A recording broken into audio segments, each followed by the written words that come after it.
नमस्कार, मैं पंडित मनीष अवस्थी, ज्योतिषाचार्य।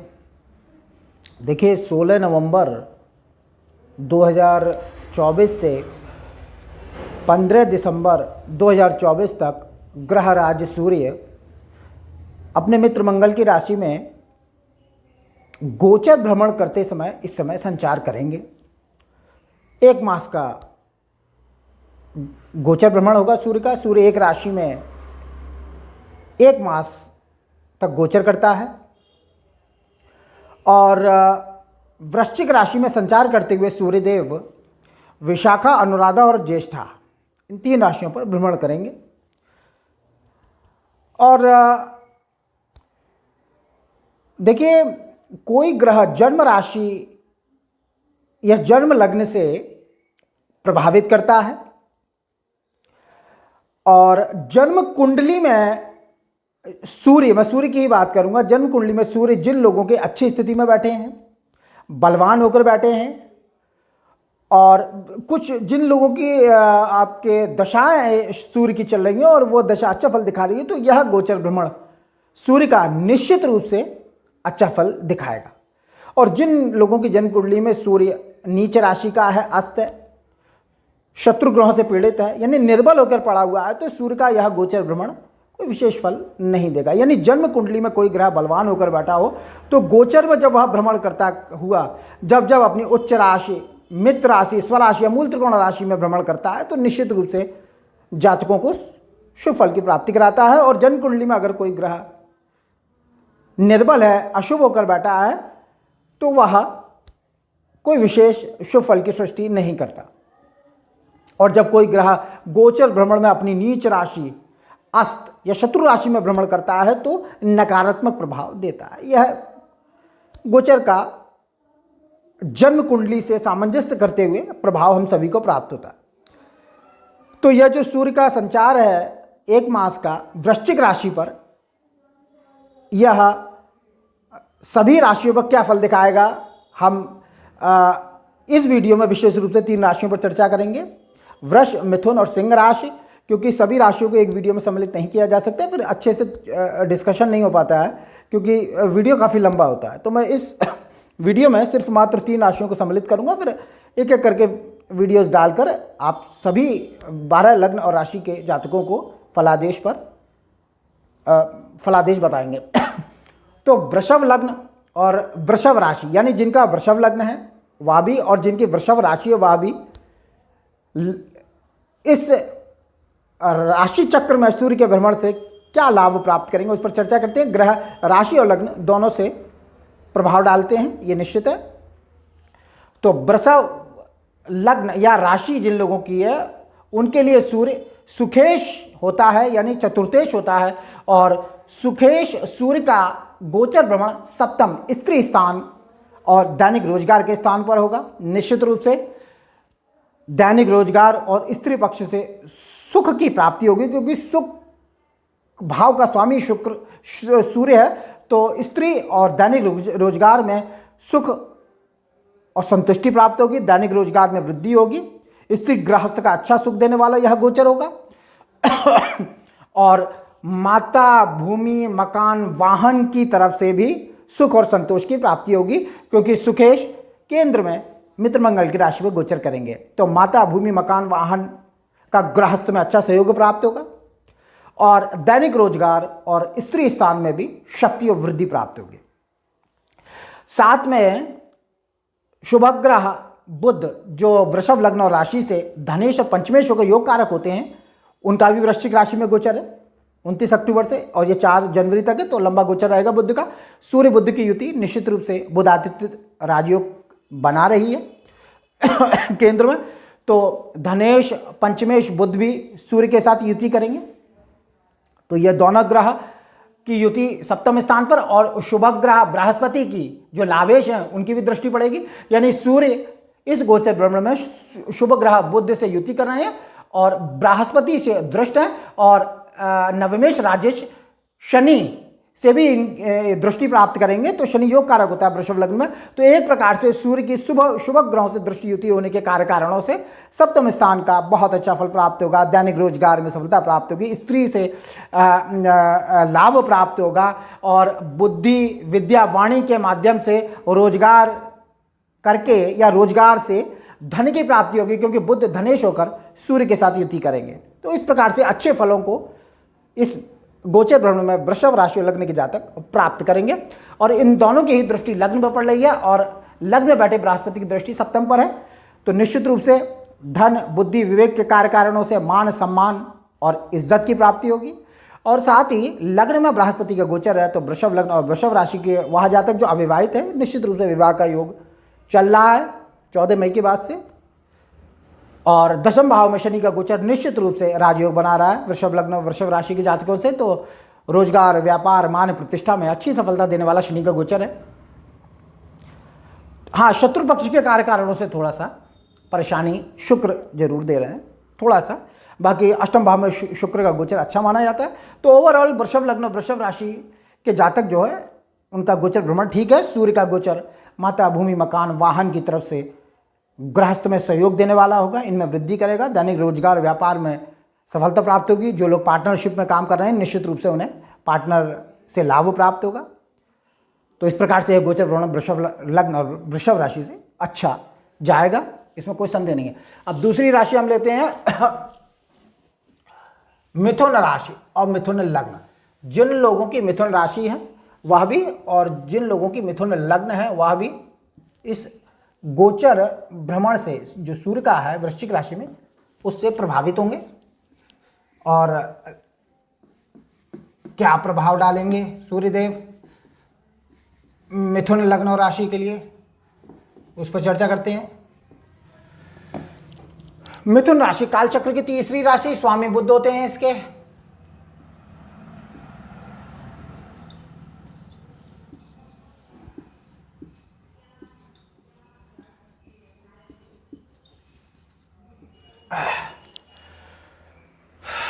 मंगल धन स्थान में गोचर कर रहे हैं, थोड़ा नीच के हैं, थोड़ा सा नीच के हैं।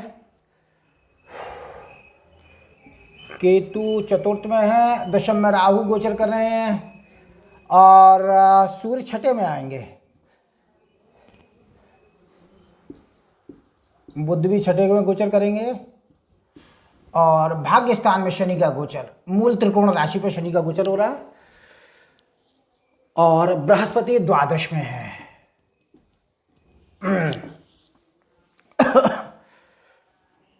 तो देखिए मिथुन लग्न या मिथुन राशि जिन जातकों की है उनके लिए सूर्य छठे में गोचर करेगा। देखिए मैं पहले ही बता चुका हूं कि कोई भी गर्म ग्रह हो, क्रूर ग्रह हो, वह लग्न से तीसरे छठे और 11वें घर में जब गोचर करता है तो निश्चित रूप से सुफलदायी होता है। अगर जन्म पत्रिका में भी आपके शनि राहु केतु मंगल तीसरे छठे 10वें या 11वें स्थान में बैठे होंगे विशेष रूप से, तो अच्छा फल दिखाने वाले होते हैं।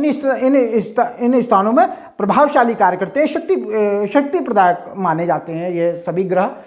उपचय स्थान में क्रूर ग्रहों का गोचर अच्छा होता है। तो सूर्य छठे स्थान में गोचर करेंगे लेकिन मंगल जो है वो मिथुन लग्न और राशि थोड़ा सा नीच का धन स्थान में गोचर कर रहा है, तो धन के कोष में थोड़ी सी चिंता का कारण उपस्थित कर रहा है, इसमें कोई संदेह नहीं है। शत्रु पक्ष के कारणों से भी धन की हानि का योग बना हुआ मिथुन लग्न मिथुन राशि के जातकों से के लिए, और कुटुंब में कुछ क्लेश और कमी के कारणों को उत्पन्न कर रहे हैं। मंगलदेव अभी कर्क राशि में इनका गोचर लंबा रहेगा, तो लेकिन हम सूर्य पर चर्चा करते हैं, लेकिन थोड़ा सा ये फलादेश जरूरी है मिथुन लग्न और राशि के जातकों के लिए। छठे में सूर्य गोचर करेंगे, पराक्रमेश होकर छठे में गोचर रहेगा, तो निश्चित रूप से थोड़ा भाई बहनों से वैमनस्यता का भाव रहेगा इस महीने, और लेकिन निश्चित रूप से पराक्रम की वृद्धि करेंगे और रोग ऋण और शत्रु पर विजय प्राप्त होगी, जीत दर्ज करेंगे। इस मास शत्रु सिर नहीं उठा सकेंगे क्योंकि सूर्यदेव का छठे स्थान में गोचर होगा, सूर्य बलवान होगा। छठे स्थान में क्रूर ग्रह प्रभावशाली कार्य करता है, तो शत्रु पक्ष में विजय दिलाने वाला होगा। ऋण रोग और शत्रु से राहत होगी। भाई बहनों से थोड़ा सा वैमनस्यता का गुण रहेगा और आपके इनकी दृष्टि दोनों ग्रहों की दृष्टि द्वादश पर जाएगी, 12वें भाव पर इनकी दृष्टि रहेगी, तो खर्च की अधिकता रहेगी। बृहस्पति भी द्वादश में बैठकर अच्छा खासा खर्च करवा रहे हैं।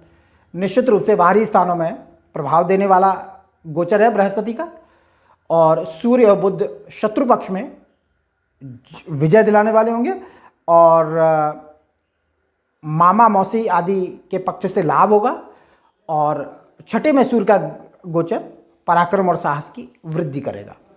और यही दोनों ग्रह बृहस्पति से भी दृष्ट होंगे, जो सप्तमेश और दशमेश है, शुभ ग्रह की दृष्टि। तो निश्चित रूप से ये अर्थ त्रिकोण का भाव होता है, तो धन की प्राप्ति तो निश्चित रूप से सूर्यदेव करवाएंगे, परंतु खर्चा भी विशेष बना रहेगा। परंतु धन के कोष में कुछ कमी और कष्ट का अनुभव मिथुन लग्न और मिथुन राशि के जातक मंगल के रहने से निश्चित रूप से करेंगे।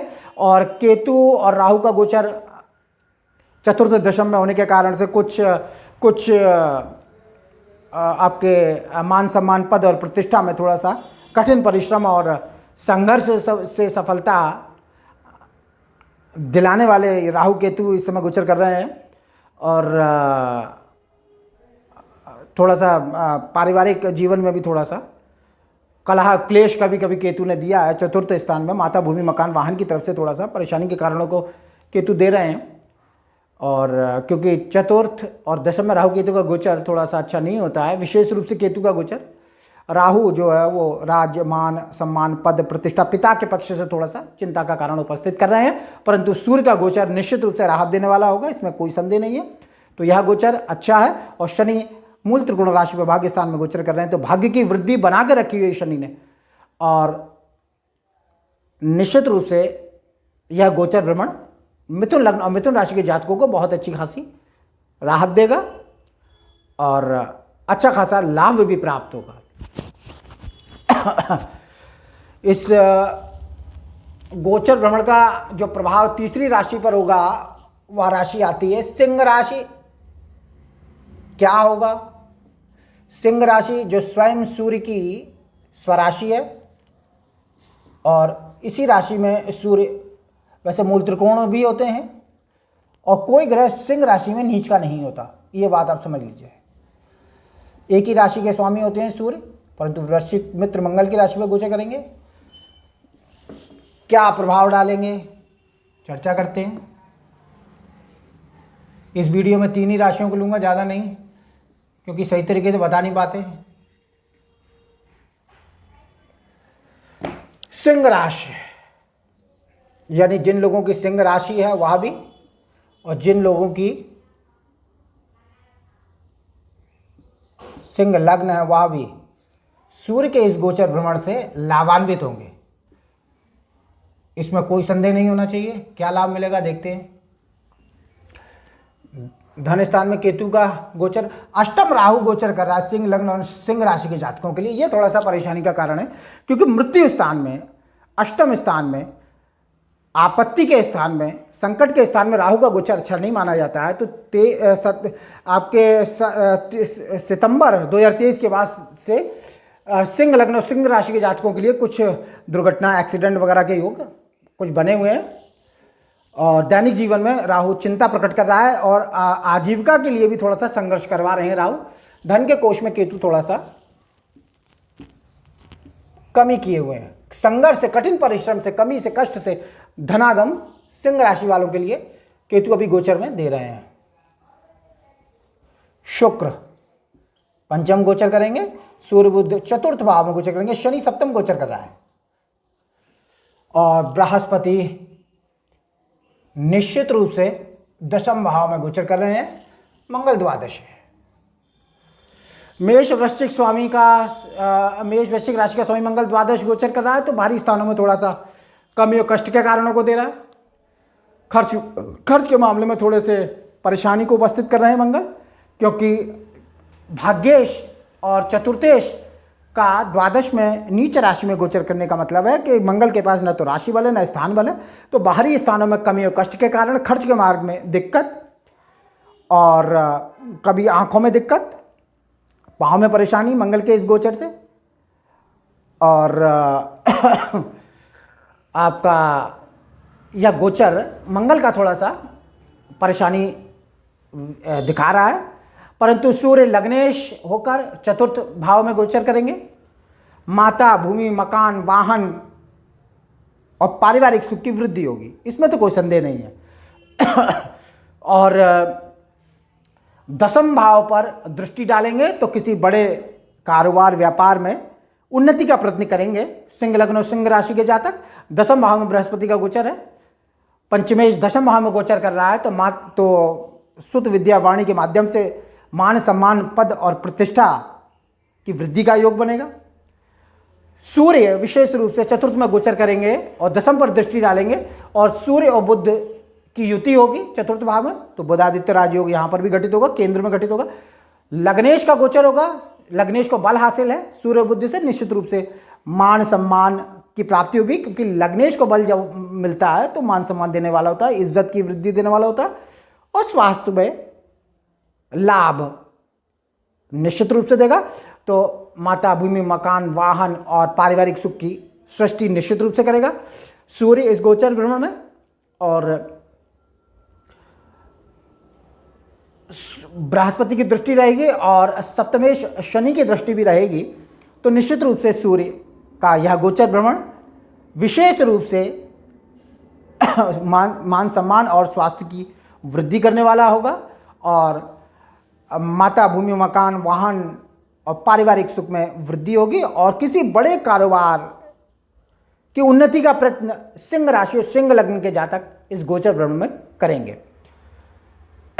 शुक्र पंचम गोचर कर रहे हैं और